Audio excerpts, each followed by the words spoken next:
সুতরাং কবরকে সেজদার জায়গা বানানো নিষেধ। এ ঘোষণা নবীজির। কার? বলেন বলেন, আরো জোরে বলেন।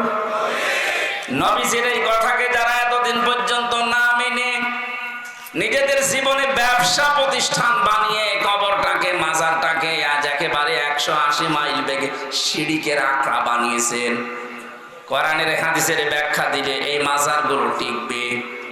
যেখানে প্রকাশ্য জেনা হয়, আপনাদের রংপুর বিভাগে এগুলো নেই, আপনারা বেঁচে গেছেন। এগুলো চট্টগ্রামে আর সিলেটে বেশি। ঘরে ঘরে মাজার বানিয়ে ব্যবসা চালাচ্ছে। আর আমার মনে হচ্ছে যত শয়তান আল্লাহ সব পাঠিয়েছে ওই লাইনে। চেহারা দেখলে বোঝা যাচ্ছে আজ আল্লাহর দুশমন। দাড়ি, গোঁফ, চুল একেবারে সব সমান সমান। নারী পুরুষের যে অবাধ মেলামেশা, আর গাঁজা তো আছেই। এই জন্যই তো হক্কানি আলেমরা বলছে কোরআনের সাথে এগুলো মেলে না, হাদিসের সাথে মেলে না। কিসের মাজার? সব ভেঙ্গে গুড়িয়ে দাও। মাজার যদি এত দামি জিনিস হতো, এই যে এখানে হাসি বসে আছে না, আলহাজ জাহাঙ্গীর আলম, এই যে আলহাজ মুআজ্জেম হোসেন, সারাটা জীবনের অর্ধেক সময় কাটিয়েছে মদিনায়, মক্কায়। জিজ্ঞাসা করেন তো, হযরত উসমানের কবর পড়ে আছে, তিনি একটা পাথর দেওয়া শুধু। আর গরু ছাগল মরে যায়, 3 তলা হয় কবর। ওসমানের মতো মানুষ যদি এমনি সাধারণ ভাবে পড়ে থাকতে পারে, কোনো ঘেরা দেওয়া নেই, শুধু একটা পাথর দেওয়া মাথার কাছে, 1500 বছর পড়ে আছে, আর তুমি কি এত দামি মানুষ তো তোমার কবর মাজার পাকা করা লাগবে? আবার উপরে নাম লিখে দেয় টং টং শাহ।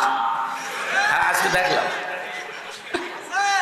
হযরত টং টং শাহ রহমতুল্লাহ আলাইহি। এই টং টং কোন মানুষের নাম হয়? আরে আল্লাহর ওলি হয় কি করে? এগুলো সব ব্যবসা। কোরআনের ব্যাখ্যা করলে এগুলো টিকবে না। তখন আপনি ওদের মন পাবেন না। ওরা আন্দাজে তখন ধারণা করবে যে মনে হয় আমাদের বিরুদ্ধে। হে নবী, আপনি ওই দিকেও তাকাবেন না, আমার কোরআনের কথাগুলো স্পষ্ট ভাবে বলবেন, কারণ এটার দ্বারা মুমিনদের উপকার হবে। কাদের? আমাদের ভেতরে ঈমান আছে তো? বলেন ইনশাআল্লাহ, বলেন ইনশাআল্লাহ। অবশ্যই আজকের আলোচনায় আমাদের কাজ হবে যদি আমাদের ঈমান থাকে। আল্লাহ কোরআন বলছে যিকরা লিল মুমিনিন, কোরআন মুমিনদের জন্য উপকার বয়ে আনবে। আমাদেরকে আল্লাহ যেন কিছু দেয় কোরআনের মাধ্যমে, বলেন আমিন।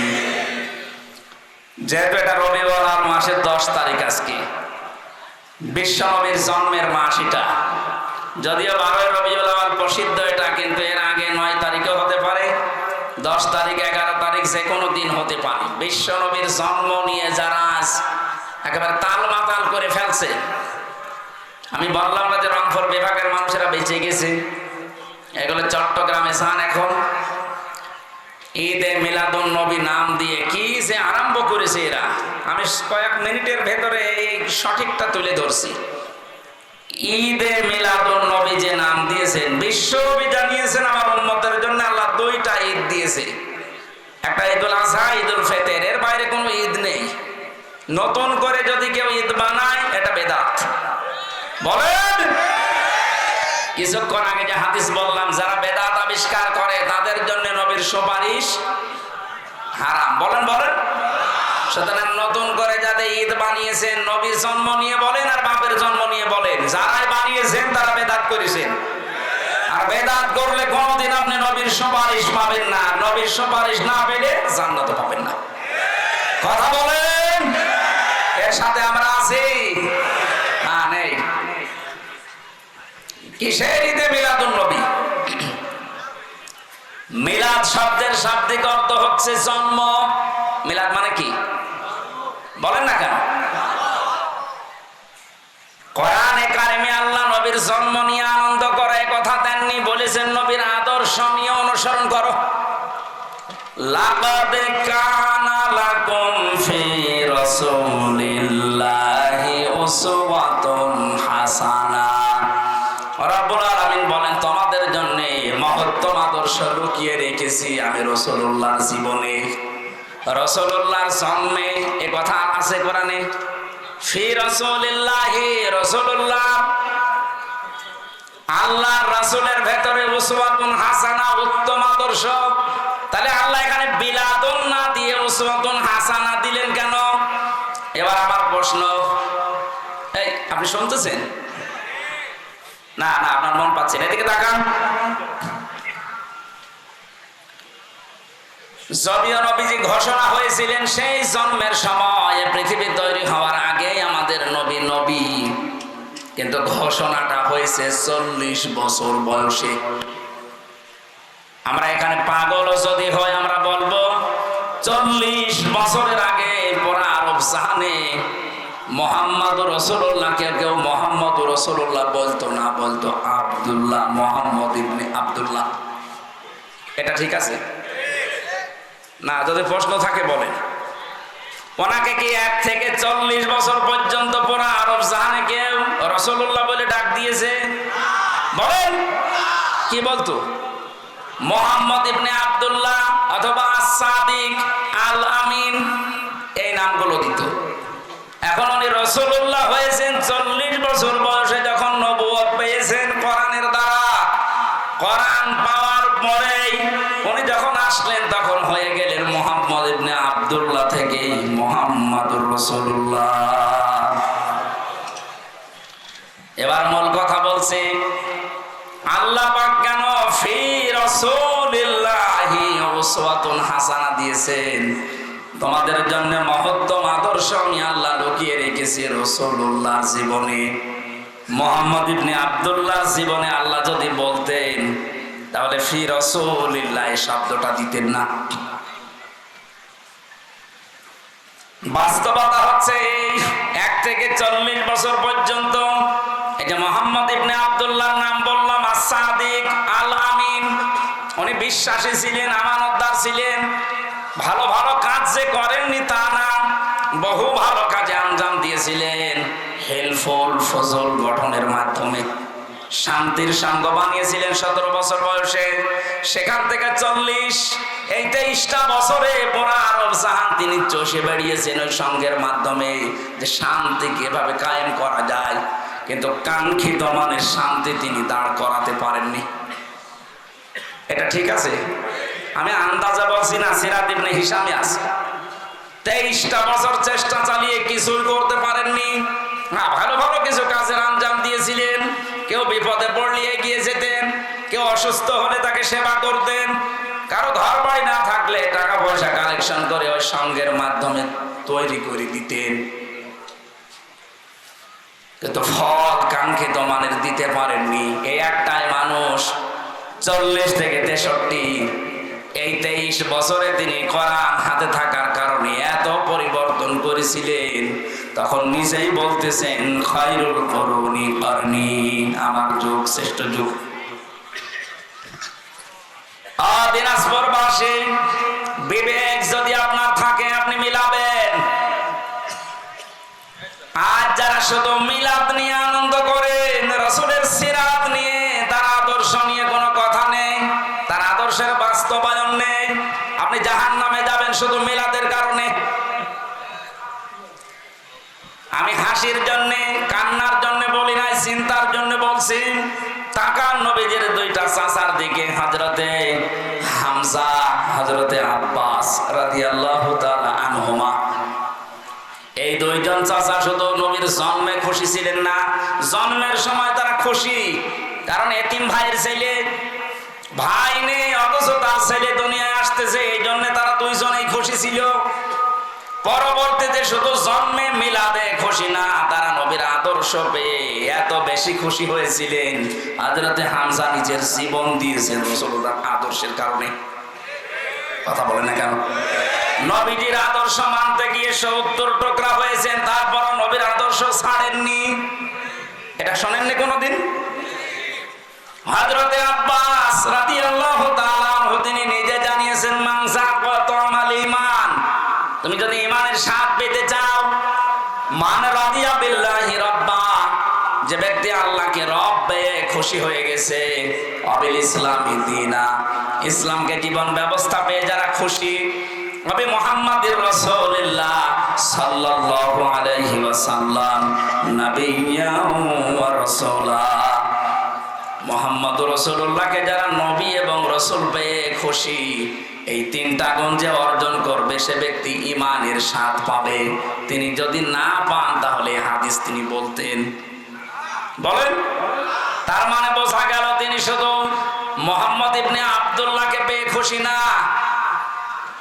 শুধুমাত্র ভাতিজার জন্মে তিনি খুশি ছিলেন না, তাকে নাবিয়্যা ওয়া রাসূলা, নবী এবং রাসূল পেয়েও খুশি ছিলেন। এই জন্যে এই দুইজন চাচাই জান্নাতি। এক কথা বলেন না কেন? সিস্টেম অপর পৃষ্ঠায় দেখুন, আরো দুইজন চাচার কথা আমরা জানি, একজন আবু তালেব আর একজন আবু লাহাব, এইটা আপন চাচা। এই দুইজন চাচা শুধু নবীর জন্মে খুশি ছিল, মিলাদে খুশি ছিল, কিন্তু নবীর আদর্শ পেয়ে তারা খুশি না। নবী যখনই তাদের আদর্শের কথা বলেছেন তখনই তারা পাথর মেরেছে। কথা বলেন না কেন? আবু লাহাব পাথর মেরেছিল না? আর এক চাচাকে বলেছিল, ইয়া আম্মি আবি তালিব লা ইলাহা ইল্লাল্লাহ হাজ্জুল লাকা ইনদাল্লাহি ইয়াউমাল কিয়ামাহ। হে চাচা, শুধু আমার কানের কাছে মুখটা নিয়ে বলেন যে লা ইলাহা ইল্লাল্লাহ, মুহাম্মদ রাসূলুল্লাহ বলা লাগবে না, শুধু আল্লাহর ঘোষণাটা একটু দেন, আমি নবী সাক্ষী দিচ্ছি কিয়ামতে আল্লাহর কাছে ঝগড়া করে আপনাকে আমি জান্নাতে পৌঁছিয়ে দেব। কিন্তু লোকটা বলেছিল, ভাতিজা মুহাম্মদ, তোমাকে আমি ভালোবাসি, কিন্তু তোমার এই আদর্শ আমি মানতে পারলাম না, তোমার এই কালেমা মুহাম্মদুর রাসূলুল্লাহ আমি বলতে পারবো না। তাহলে মানুষ আমাকে কাপুরুষ বলবে, ভীরু বলবে, একটা বদনাম দেবে আমার নামে।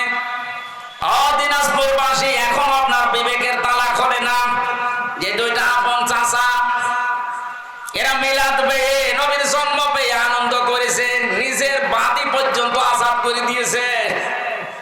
আবু তালেব এত বেশি আনন্দিত নবীজিকে পেয়ে, নিজের বুকে নিয়ে, মাথায় নিয়ে, পিঠে নিয়ে সব জায়গায় আনন্দ করত।